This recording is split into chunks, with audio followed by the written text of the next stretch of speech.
Welcome, dear friends, to a tale of redemption and unexpected love, where the past and present collide in a heart-wrenching journey that will remind you of the power of second chances and the unbreakable bonds of family.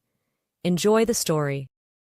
Ethan Spencer stared out the window of his luxurious penthouse apartment, the skyline of New York City sprawling before him. His mother's words still echoed in his ears, a conversation he'd had countless times over the past few months. "Ethan, darling, why do you keep torturing yourself?" Margaret Spencer's voice was filled with concern. "I loved Kate too, but it's been nearly 10 years since you last saw her. And now she's gone. Why do you insist on visiting her grave every single day?"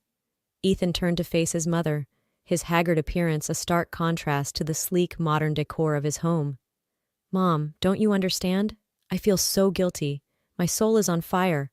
I can't sleep peacefully. And Kate never got to tell me something important. I need to figure out what it was." Margaret stomped her foot in frustration. "Son, I'm starting to think you're losing your mind. Do you expect Kate to speak to you from beyond the grave and tell you what she couldn't in life?" Ethan rubbed his face with his hands, feeling the stubble that had grown over the past few days. "No, Mom, of course not. I feel like I need this right now." Margaret sank onto the plush leather sofa, her voice softening.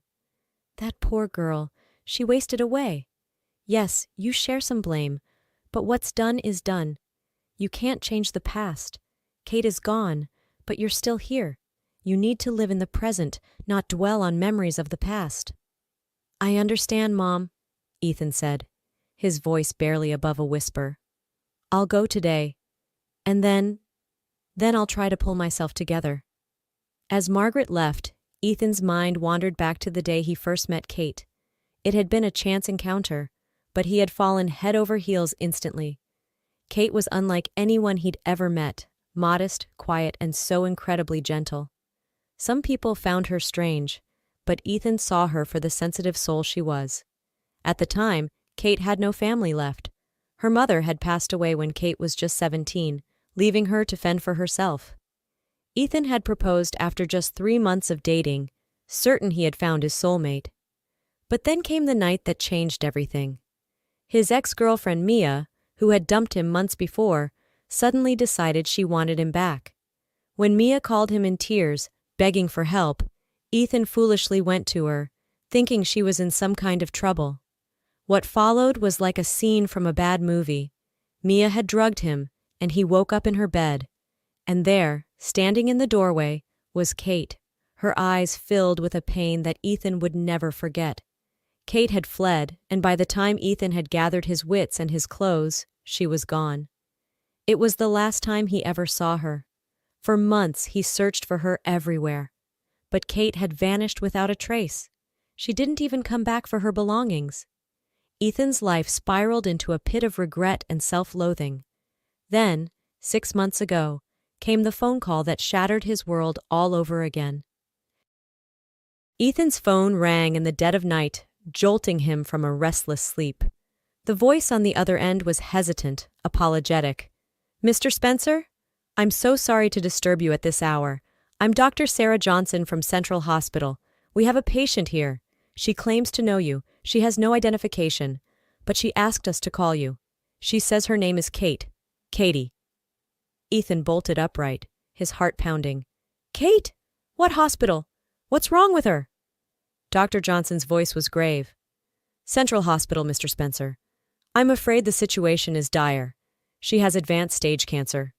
We can't do much except make her comfortable in her final hours." "Hours?" Ethan's voice was a strangled cry. How did this happen?" "She came to us too late, Mr. Spencer. I'm so sorry." Ethan raced to the hospital, his mind a whirlwind of emotions. He had to see her, had to make things right somehow. When he entered Kate's room, his heart shattered. She was a shadow of her former self, rail-thin and pale, but her eyes, those eyes that had captivated him years ago, were still the same, filled with a pain that went beyond physical suffering. "Ethan," Kate's voice was barely audible. "I waited for you. I need to tell you something." Ethan sat on the edge of the bed, taking her frail hand in his. What is it, Katie? Tell me anything. Kate's breathing was labored, her forehead damp with sweat. I have to. But before she could finish, her body suddenly arched in pain. Ethan jumped up to call for help, and by the time the doctors rushed in, it was too late. Kate was gone, taking her secret with her. Ethan felt as if he'd been run over by a truck, over and over again. He refused to leave her side until his mother arrived to gently guide him home. The hospital staff knew nothing about Kate's life before she arrived. They said she had come in on her own, transferred from another facility. Ethan was left with more questions than answers, and a guilt that threatened to consume him entirely. Now, months later, Ethan found himself making the same journey he had made every day since Kate's funeral. He stopped at a small liquor store to buy a bottle for the cemetery caretaker, a small bribe to ensure Kate's grave was well tended. As he entered the store, he was hit by a wave of noise. Someone was yelling, the shrill voice grating on Ethan's already frayed nerves. He quickly grabbed what he needed and headed for the exit, but then he stopped short. He realized who was yelling, and at whom. A massive security guard in an ill-fitting uniform had a death grip on the shoulder of a little girl, no more than 8 years old. The guard was bellowing at her, his face red with anger. The child looked like she had been living on the streets. Her clothes were too big, probably hand-me-downs, and she had a haunted look in her eyes. In her arms, she clutched a bag of candy like it was a lifeline. Ethan felt a surge of anger. How dare this man terrorize a child like this? He strode over, his voice sharp. "What do you think you're doing, speaking to a child like that?" The guard turned to Ethan, his grip on the girl not loosening. "Mind your own business, buddy. This little thief needs to learn a lesson." The little girl spoke up, her voice barely audible. "It's the first time, I swear. They were my mom's favorite." The guard scoffed. "See? Probably got drunk parents sending her out to steal for their habit." The girl shook her head vehemently, but winced as the guard's fingers dug deeper into her shoulder. Ethan's patience snapped. "Let her go right now. I'll pay for whatever she took. Just release her." The guard named an outrageous sum, probably more than all the candy in the store was worth. But Ethan didn't argue. He pulled out his wallet and handed over the cash. As soon as the guard let go, the little girl vanished into the crowd. Ethan sighed, hoping he had done the right thing. He couldn't shake the feeling that there was more to this girl's story than met the eye.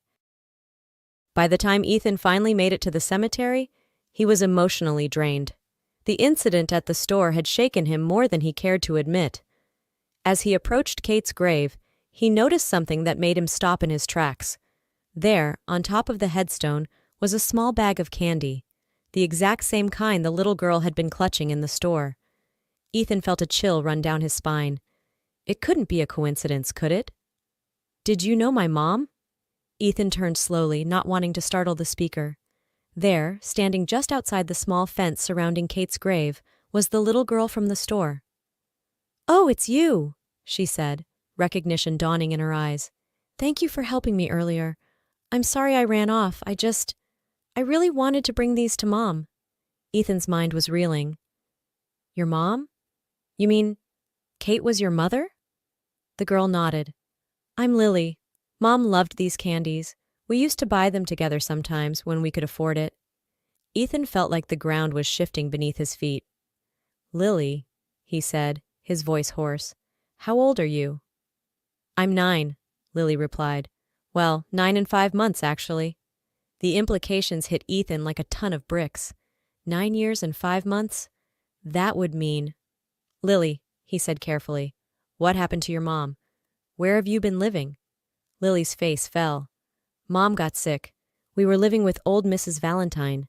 Mom cooked and cleaned for her in exchange for a place to stay. But when Mom got too sick to work, Mrs. Valentine kicked us out." Tears welled up in Lily's eyes. "We spent a few nights at the bus station, but they chased us away. Then Mom got really bad. She took me to a children's home, said I should stay there for a while. She promised she'd come back, but..." Ethan felt a lump in his throat. "Oh, Lily, I'm so sorry. I ran away from the home when I found out Mom was gone," Lily continued. "I've been hiding out here. It was pure luck that I found Mom's grave." Ethan's mind was spinning. This was what Kate had been trying to tell him. She had been trying to tell him about their daughter. "Lily," he said gently, "I knew your mom a long time ago. We were very close. Would you like to come home with me? My mother's there too. We can get you cleaned up, give you a good meal. What do you say?" Lily considered for a moment, then nodded. "I guess so. It's getting hard out here, and they'll catch me sooner or later anyway." As they walked to Ethan's car, he couldn't help but notice how much Lily looked like Kate. But there was something else familiar about her features too, something he couldn't quite put his finger on. Ethan's mother Margaret was surprised to say the least when they arrived home with Lily in tow. But to her credit, she took it all in stride. "Well, hello there," she said warmly.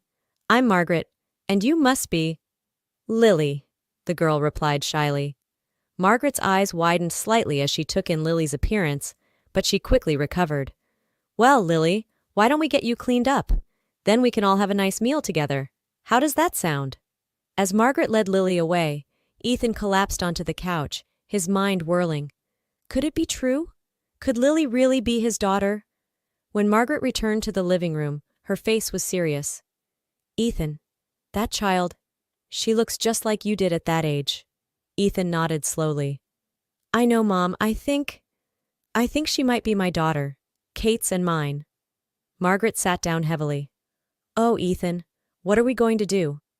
"We're going to take care of her," Ethan said firmly. "She's family. Whether she's mine biologically or not, she's Kate's daughter. We owe it to Kate to look after her." Over the next few days, Ethan, Margaret, and Lily fell into a routine. Lily blossomed under their care, her haunted look slowly fading. But Ethan knew they needed answers. A week after Lily came into their lives, Ethan decided it was time to visit old Mrs. Valentine.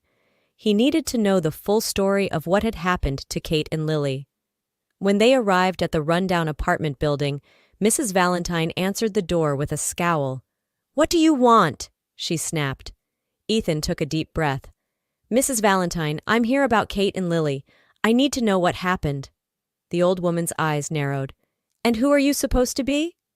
I was close to Kate, and I think I might be Lily's father." Mrs. Valentine barked out a harsh laugh. "Well, ain't that something? You show up now after all this time?" She reluctantly let them in, the apartment smelling of stale cigarette smoke and cheap air freshener. "Kate showed up here years ago," Mrs. Valentine explained. "Pregnant, no papers, nowhere to go. I let her stay in exchange for work. She had the baby here, quick birth, no time for a hospital. I used to be a nurse, so we managed." Ethan's heart clenched at the thought of Kate going through that alone. "So you're the dad, huh?" Mrs. Valentine eyed him suspiciously. "Well, I suppose you'll be wanting to pay me back for all those years I housed them." Ethan pulled out his checkbook without hesitation. "Name your price." As they were leaving, Mrs. Valentine called out, "Wait, Kate left something here. A notebook. She was always writing in it." She handed Ethan a worn, leather-bound journal. "Might as well take it. No use to me." That night, after Lily had gone to bed, Ethan sat down with Kate's journal. His hands trembled as he opened it. The first entry was dated shortly after they had met. "I met someone today. His name is Ethan, and I think I'm falling in love." Ethan read through the night, tears streaming down his face as he relived their relationship through Kate's eyes. Her joy at their early days together, her devastation at finding him with Mia, her fear and determination when she discovered she was pregnant. The entries after Lily's birth were sporadic and heartbreaking. Kate wrote of her struggles, her love for Lily, and her regret at not telling Ethan about their daughter. The final entry, dated just a month before Kate's death, was simple and gut-wrenching. "God, please watch over my little girl." As dawn broke, Ethan closed the journal, his face wet with tears. He stood by the window, watching the city come to life. Kate was gone. He had to accept that now. But Lily was here, his daughter, Kate's daughter, a living, breathing part of the woman he had loved and lost. He heard a soft footstep behind him. "Ethan, did you not sleep at all?" It was his mother, concern etched on her face. Ethan turned to her. "No, Mom.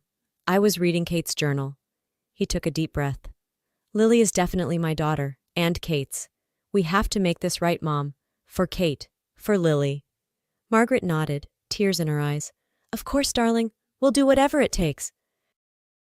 Later that day, Ethan sat Lily down for a talk. Lily, he said gently, there's something I need to tell you. Something about your mom, and about me. Lily looked at him curiously. What is it? Ethan took a deep breath. Lily, I'm your father. Your mom and I were together a long time ago before you were born. I didn't know about you until now, or I would have come for you both, I swear. Lily was quiet for a long moment. You're my dad? She finally said. But why didn't you come before? You could have helped Mom. Ethan felt his heart breaking all over again. I'm so sorry, sweetheart. Your mom and I, we lost touch. I didn't know where she was or that you existed. If I had known, I would have moved heaven and earth to find you both. Lily considered this, her young face serious. Adults make things so complicated, she sighed. So, does this mean I don't have to go back to the children's home? Ethan pulled her into a hug. Never. You're home now, Lily, with your family. As Lily hugged him back, Ethan felt a wave of emotion wash over him. He had lost so much time, made so many mistakes, but here, in this moment, he had a chance to make things right. He silently vowed to Kate, wherever she was, that he would be the best father he could be to their daughter. He would make sure Lily knew how much her mother had loved her,